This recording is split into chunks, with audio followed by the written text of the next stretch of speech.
Hello friends, मैं doctor वैन royal veterinary hospital Bosan road Multan आज आपके लिए गायों के हवाले से एक और बड़ी इंपॉर्टेंट वीडियो लाया हूँ। ये वीडियो है बेसिकली काउस के अंदर पायोमेट्रा के हवाले से।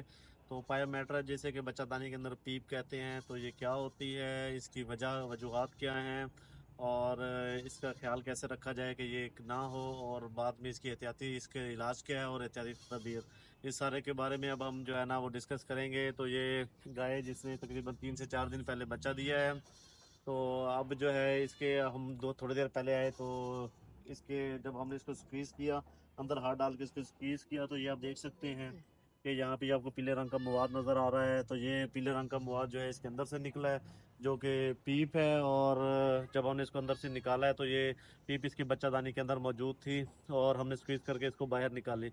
तो इसके अंदर जो गाय के बच्चा देने के बाद जो सबसे बड़ी वजह होती है जेर के जेर जो है ये बेसिकली प्लेसेंटा को कहते हैं, और प्लेसेंटा का बच्चा होने के बाद 100% रिमूव होना हर हाल में ज़रूरी है। अगर किसी वजह की कोई ऐसी वजह बन जाए जिसकी वजह से गाय जो है वो अपनी जेर ना फेंक सके, तो फिर वो जेर अंदर रुक जाती है। इन वजूहात में सबसे बड़ी एक वजह वो कैल्शियम की कमी है। तो ऐसे जानवर जिनमें कैल्शियम की कमी हो और वो कमज़ोर जानवर हों, तो कैल्शियम की कमी की वजह से ये जानवर प्रॉपरली जो है वो जेर नहीं फेंक पाते और ये जेर अंदर रुक जाती है। और ये जेर अंदर या प्लेसेंटा जो है अंदर गलना सड़ना शुरू होती है, जो कि बाद में जो है पीप की वजह बनती है।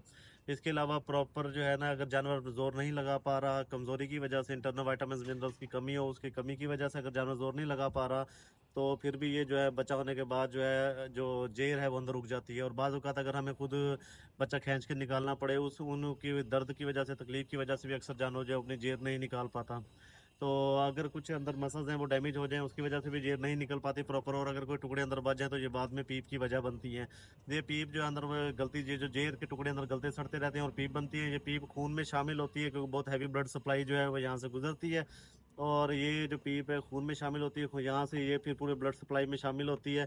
और यही ब्लड सप्लाई जब जो है वो चड्डे में जाती है, अडर में जाती है, क्योंकि अडर ने जो है दूध बनाने के लिए जो सारे जो ताकत की चीज़ें हैं, जो मिनरल्स वाइटामिन वगैरह हैं, वो तो खून से ही लेनी है, क्योंकि खून फिर बच्चादानी से गुजर के आ रहा होता है और उसके अंदर पीप की बड़ी हैवी मिकदार शामिल हो चुकी होती है।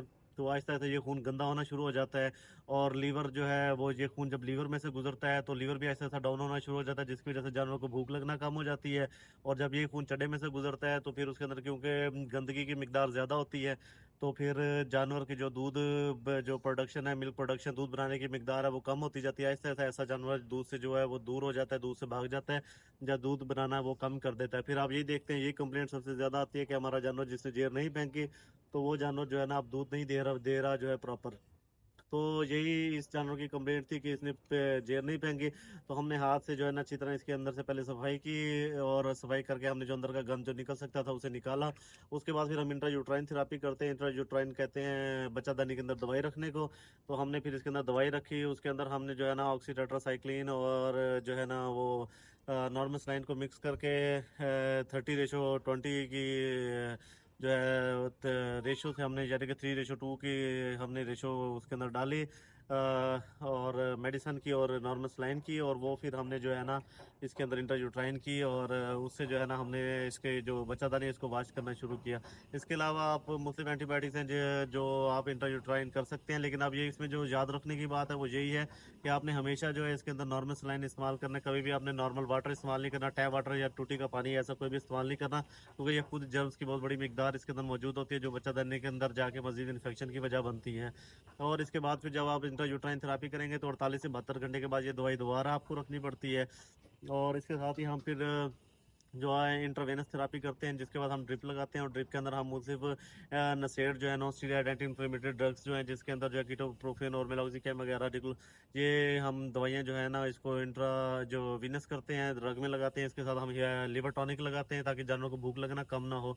और इसके साथ जो है ना एक लिटिल बिट जो है आप थोड़ी सी मिकदार में इसको हार्मोन जो है ऑक्सीटोसिन वो भी लगा दीजिए इंट्रावीनस, ताकि जो है जानवर जानवर जो है दूध उतारता रहे। और इसके अलावा मल्टीविटामिन और बी कम्प्लेक्स लाजमी लगाइए, ताकि जो है जानवर जो है ना वो दूध वो बनाने की, और लीवर जो है उसका ओके रहे, और जानवर जो है ना वो मुसलसल मिल्क प्रोडक्शन दूध बनाता रहे और मिल्क प्रोडक्शन उसकी नॉर्मल रहे।